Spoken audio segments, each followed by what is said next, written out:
Hey everyone, in today's video I'm going to show you on how to fix the audio delay onto your Turtle Beach headset. First is to turn off your headset. Turn off your headset or headphones off if they are wireless, and unplug the audio jack cable if you are using a wired headset.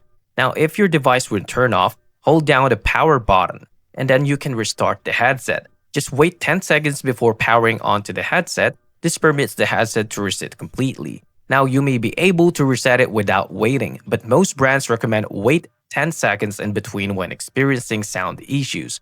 Now if this doesn't work, read below the reset headset. Here on how to reset it.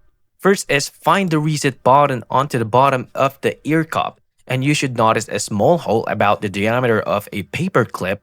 If you can't find it, check your headphones user's manual, and then you can use a specific pin or paper clip to depress the switch and then hold it for several seconds until the headset is reset. And that fixes also the delay onto your Turtle Beach. Now if this doesn't work, I recommend contacting the Turtle Beach support in order for your replacement on the problems that you are facing. And that's it. If you find this video helpful, please like and subscribe, and I'll see you into the next one.